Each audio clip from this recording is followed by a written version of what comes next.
Hi, I'm Chris Perks. I am originally from Leicester, just in the middle of the UK, having studied and worked in Birmingham until 2010. I then moved over to New Zealand to join the New Zealand Transport Agency, which is the New Zealand Highways Agency, but I'm now currently the Sector Director for Transportation for Tonkin & Taylor, which means I'm responsible for making sure we bring in about a fifth of our annual revenue each year related around our inputs into transport projects, be it roads, rail, ports and airports.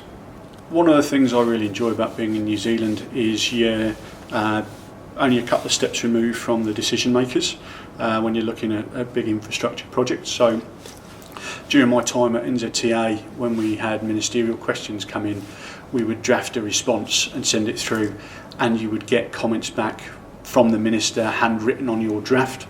And compared to what I saw in the UK, where you had a few more layers of people to go through, I didn't quite feel as close to the decision making and the delivery at the higher levels as you do here, and you're still on the tools doing the design work and dealing with the people and helping deliver a great piece of infrastructure that you can actually see benefits the country. And you get that, you feel much more involved in the whole process opposed to being a cog in the wheel. The beauty of coming to a newer, younger country is a lot of the infrastructure hasn't sort of grown in the way the UK has. You're building the M1 in the 50s, 60s from memory, and then here we're starting to put those sorts of pieces of infrastructure in now. So the Poohor to Wellsford Road, which is something I know a bit more about, is connecting one part of the country to another, from one lane in each direction to a dual carriageway.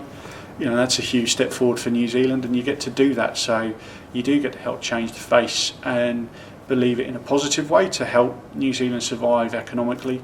I heard the minister once describe New Zealand as a small country that needs to get its product to its points of distribution quicker to survive and be competitive in the world market.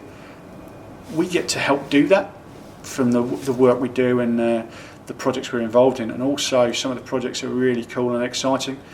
I can't think of an opportunity in the UK where I'd be told to go away and work out with being part of a team, figure out how to put in 38 kilometres of new road. It's got to go between A and B via C. Get on with it.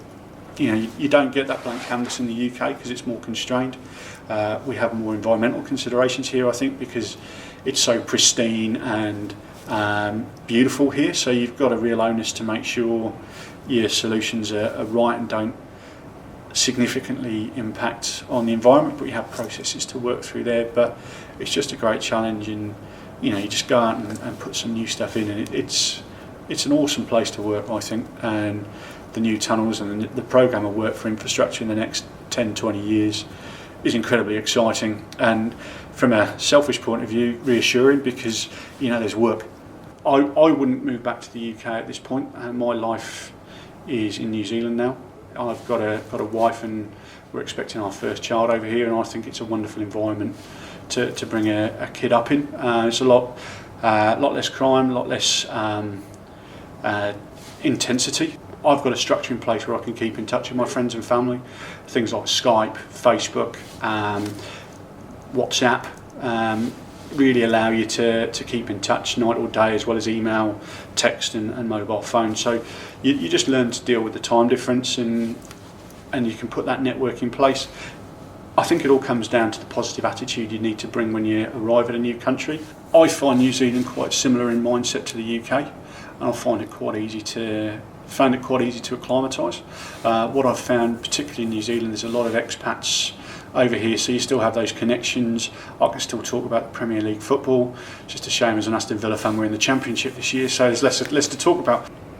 I just look back and I was pleased I wasn't the guy that looked in the mirror and said I could have had a job in New Zealand. I'm really thrilled I was the guy that said I'll give this a go. It's been great. Wouldn't have changed a thing.